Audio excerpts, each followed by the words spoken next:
Okay, I hope I'm audible to all my students who are attending this particular lecture for mathematical methods for economics course.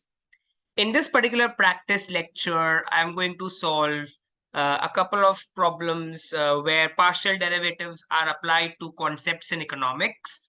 If all students can recall that in my previous practice lecture, we had looked at how to apply the concept of partial derivatives to production function in microeconomics and the utility function in microeconomics. In this particular lecture as well, we are going to touch upon some more important concepts we do in microeconomics and how partial derivatives can be used to solve for problems in microeconomics. So let's quickly start with this particular lecture. So I'm just writing the main heading for completeness. We are looking at practice problems. Broadly, the topic we are doing is functions in several variables. Functions in several variables. Okay, and after having done the concept of production functions and utility functions and applications of partial derivatives, let's now look at the concept of marginal revenue product. So students can write the headings marginal product and marginal revenue product. All students who are attending this lecture should write this heading marginal product and marginal revenue product.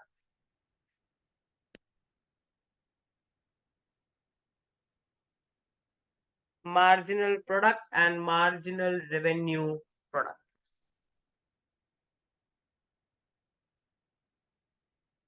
Okay, so I'm first of all quickly revising what is marginal product, although I've covered this in depth in the last lecture, but I'm still revising with all students the marginal product.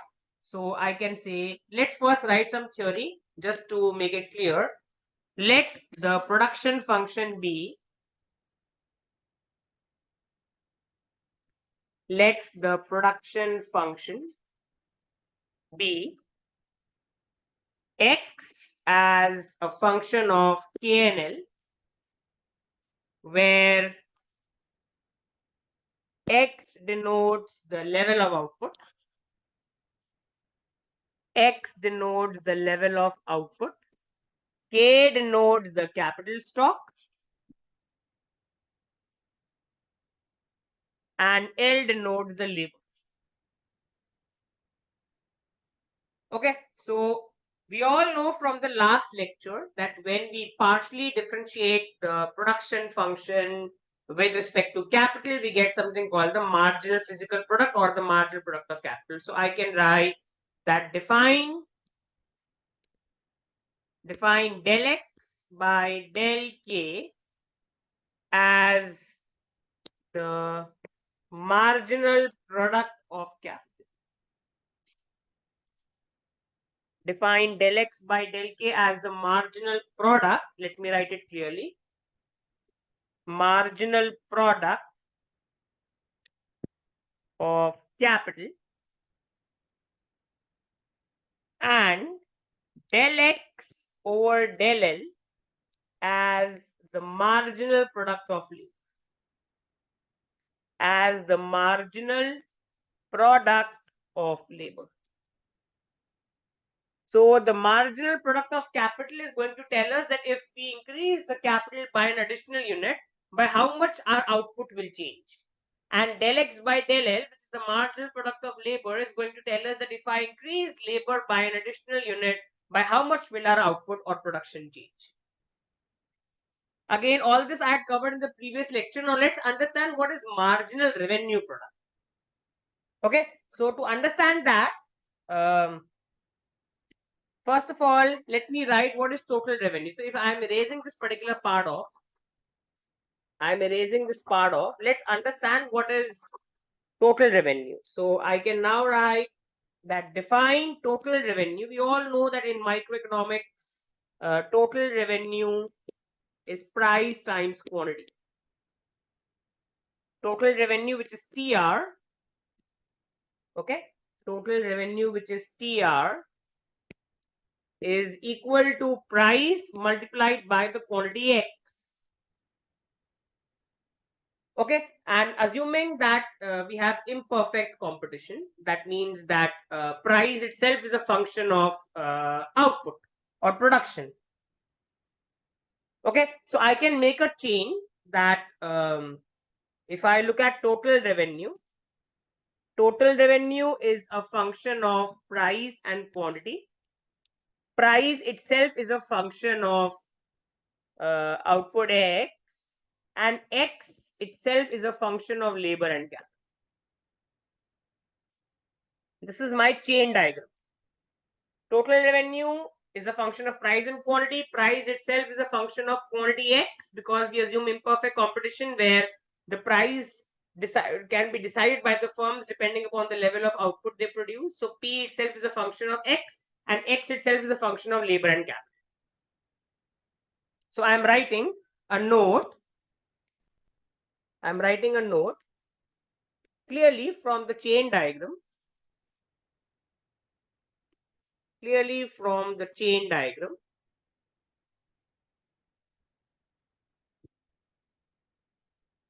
I can write that P, which is price, is a function. P is a function of X, okay, and X is a function of capital and labor given by the production function.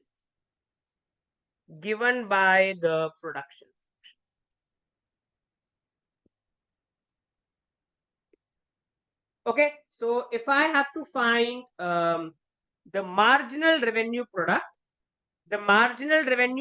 of labor is nothing but the derivative of total revenue with respect to labor. Okay, so if I have to find the marginal revenue product of labor, that is nothing but the derivative of the total revenue with respect to the labor. So now let's quickly go through this. Now, so I can write it like this. If I erase the initial part off, I'm erasing the initial part off.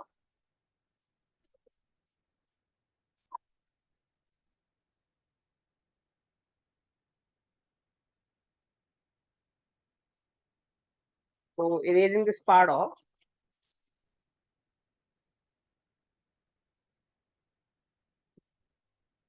So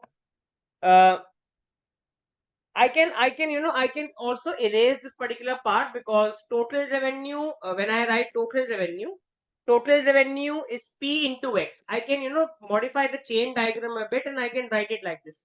Total revenue is P into X, where P itself is a function of X and X is a function of labor and capital, to make it easier. So now I can say that the marginal revenue product in microeconomics,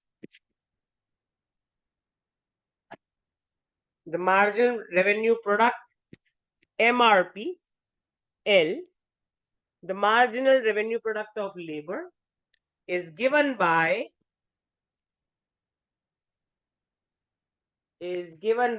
MRPL, which is nothing but the partial derivative of total revenue with respect to labor. When I partially differentiate total revenue with respect to labor, it's going to tell us that if I increase labor by an additional unit, by how much will my total revenue change? Is captured by marginal revenue.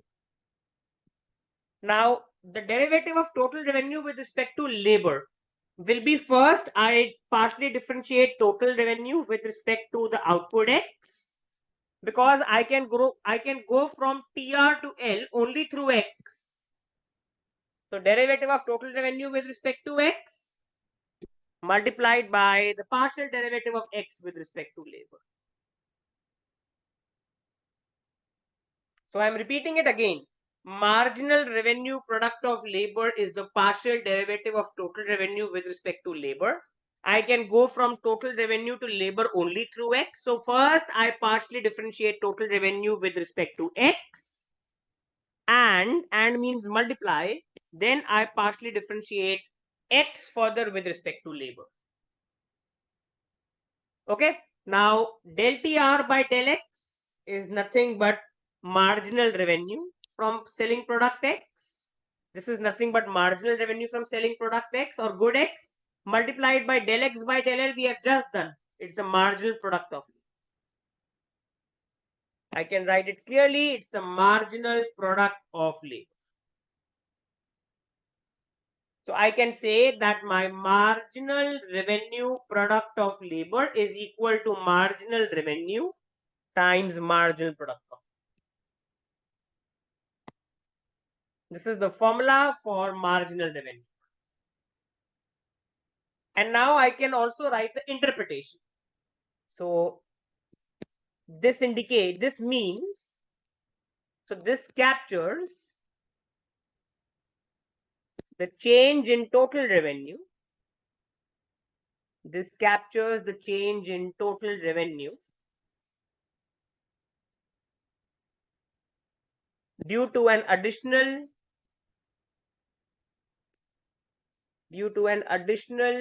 increase in labor. By how much will the revenue of the firm change when there is an additional increase in the labor force is captured by marginal revenue product of labor. Okay, and similarly, let's quickly find out marginal revenue product of capital. So if I erase this particular part off,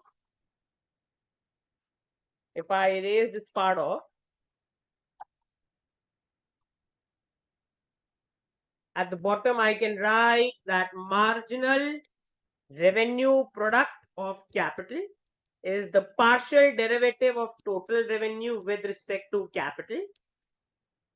How do I partially differentiate TR with respect to K? I have to go through X.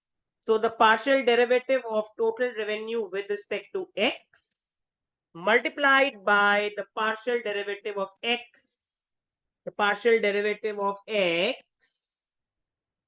with respect to K. Now del TR by del X is marginal revenue from selling good X, and del X by del K is the marginal product of capital K. So I can write the formula. Therefore, the marginal revenue product of capital is equal to marginal revenue from selling good X multiplied by marginal product of capital, MP. So I can write that this captures the change in total revenue. This captures the change in total revenue due to an additional increase in capital. Due to an additional increase in capital. This is captured by marginal revenue product of capital, MRPK. So hoping all students have understood how to find out marginal revenue product of labor and how to find out marginal revenue product of capital. Okay, hoping students have understood this. And just to quickly revise the concept of marginal cost also with all students, that if I quickly write the heading marginal cost,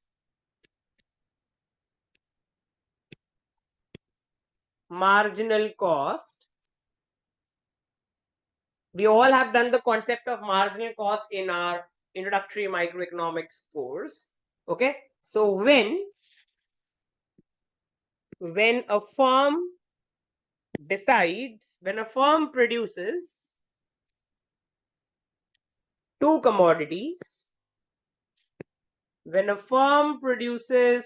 commodities, X1 and X2,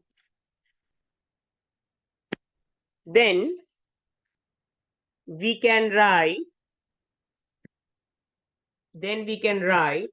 the total cost function, we can write the total cost function as PC is a function of, total cost is a function of two commodities X1 and X2. Okay, total cost is a function of two commodities X1 and X2. So I can say that if I partially differentiate the total cost function with respect to the commodity X1, okay, it gives me MC1, which is the marginal cost, which is the marginal cost of producing commodity X1. MC1 is the marginal cost of producing commodity X1.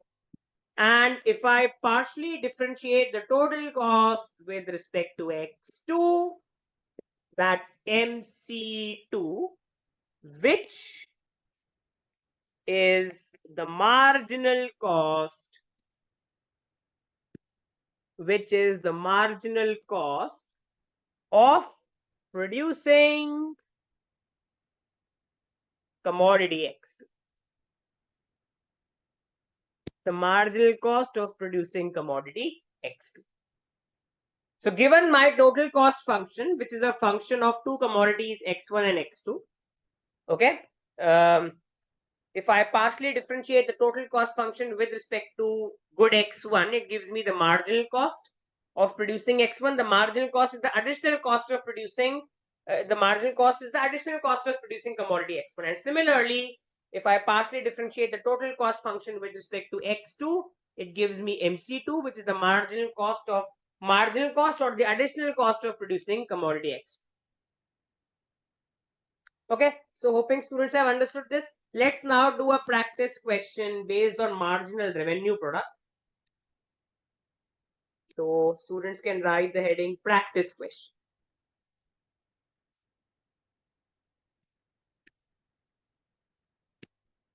Let's look at this practice question. So we are given that the demand function, the demand facing a monopolist,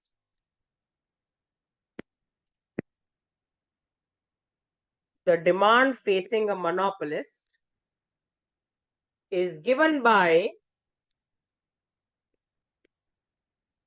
P equals 225 minus X, where P denotes the price,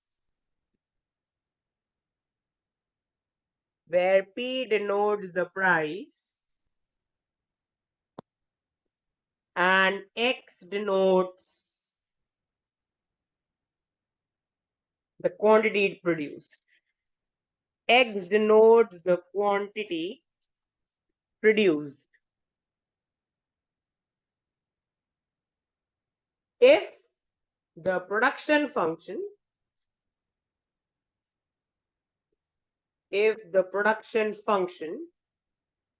of the monopolist,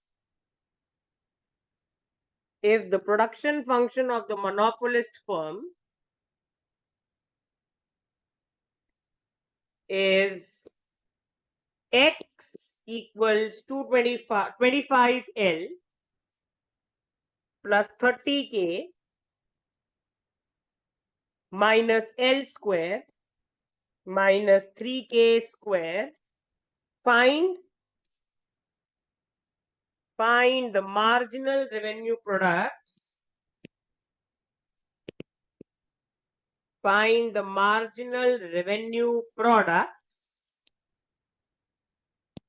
of labor and capital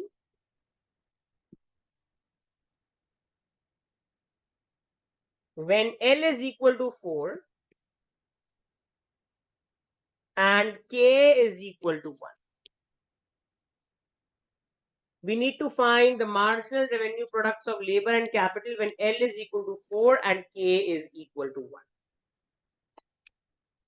So let's read the question and let's quickly solve this. We are given the demand function. I am writing it here again just for clarity. We are given that the demand function facing the monopolist is P equals to 25 minus X. Students can clearly see that P is a function of X. Price charged by the monopolist is a function of quantity demanded, quantity produced. Okay, the production function is given to us. The production function is given to us as X is equal to 25L plus 30K. Let me write this clearly, 25L plus 30K minus L square minus 3K square. Okay, now we are going to apply the formula we have learned. Okay, so if students can recall, what is the formula we have done just a few minutes back for marginal revenue product of labor? Marginal revenue product of labor is nothing but the marginal revenue from producing good X multiplied by marginal product of. Okay, now first of all, I need to find marginal revenue. To find marginal revenue, I first find total revenue. So what is total revenue? Total revenue is P times X. What is P, guys? 225 minus X. So I can substitute P by writing 225 minus X. This whole thing is multiplied by X. So if I open up the brackets, I get 225X minus X square. This is my total revenue. Can I find marginal revenue? It's nothing but the partial derivative of the total revenue with respect to X. So if I partially differentiate this function with respect to X, I get 225 minus 2X. Okay, this is my marginal revenue. Okay, and now what is my marginal product? Marginal product of labor is nothing but the partial derivative of my output X with respect to labor. So if I partially differentiate this with respect to labor, what do I get? 25. The derivative of 25L is 25. Remember, when I'm partially differentiating with respect to L, I treat K as a constant. So the derivative of this is 0. Minus L square derivative is minus 2L. Minus 3K square derivative is 0 with respect to L. So my marginal product of labor is 25 minus 2L. Now we are given L is 4, K is 1. So what is X? X is going to be put L as 4, put K as 1.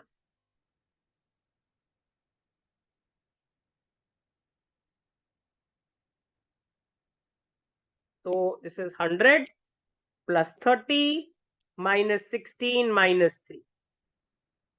So if we work this out, what does it come out as? So this is going to be 100 plus 30 minus 19. 16 and 3, 19. So it comes out as 1, 1, 1. That's my X. So can I find MRPL?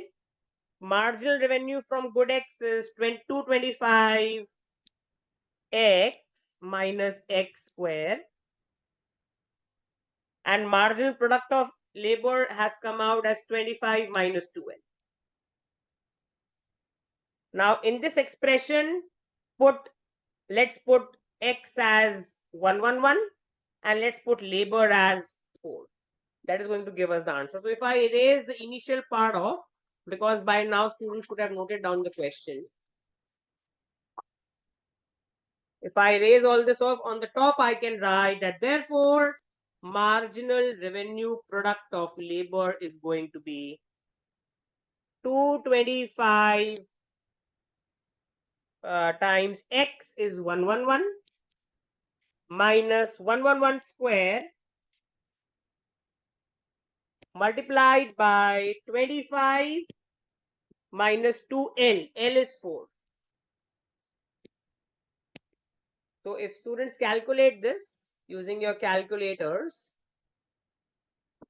this is 24,975 minus 111 square is 12321 multiplied by 25 minus 8 is 70.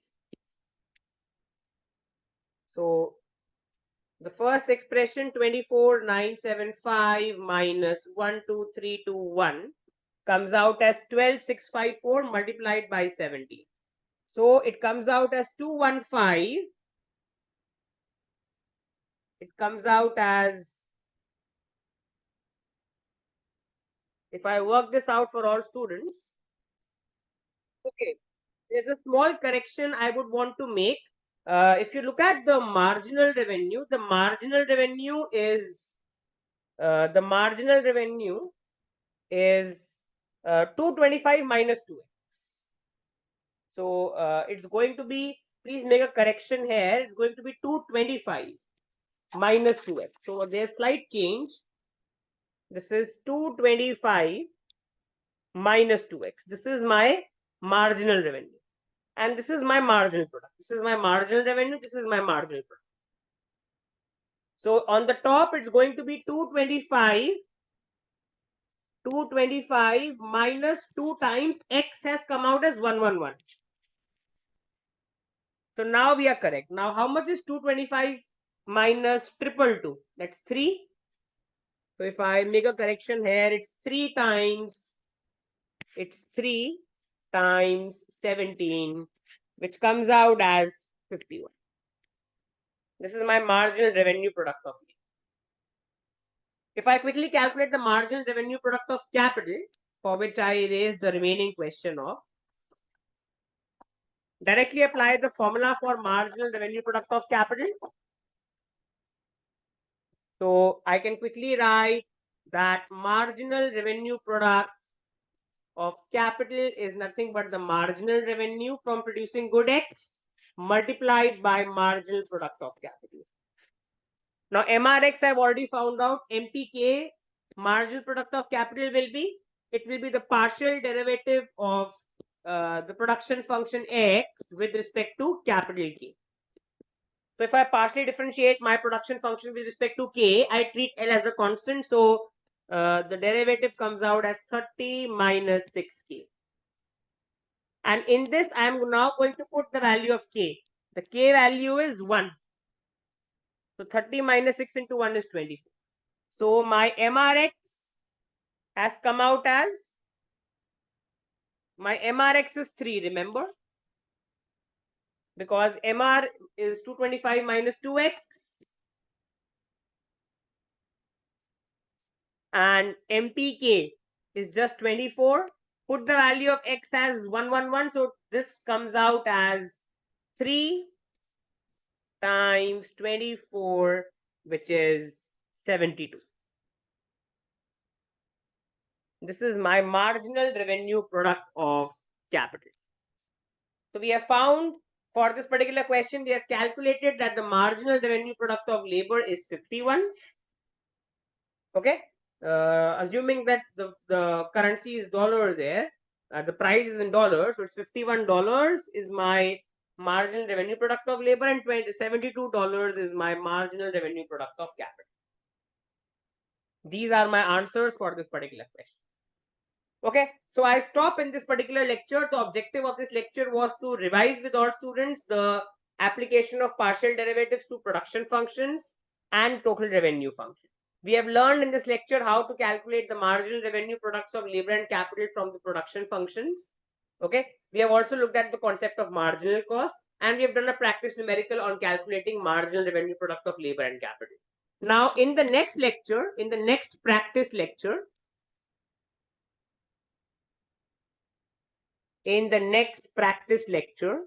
I am going to solve a couple of problems on higher order partial derivatives.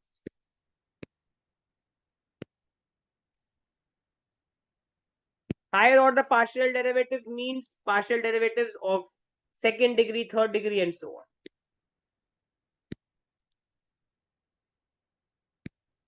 So in the next practice lecture, we look at problems on higher order partial derivatives. So I stop in this lecture. I hope all students have enjoyed this particular practice lecture. Any doubts, you can unmute your mic and ask, or you can get in touch with me for doubts on call or WhatsApp, or you can mail me your doubts at divineschoolofeconomics@gmail.com. This is where I stop in this lecture.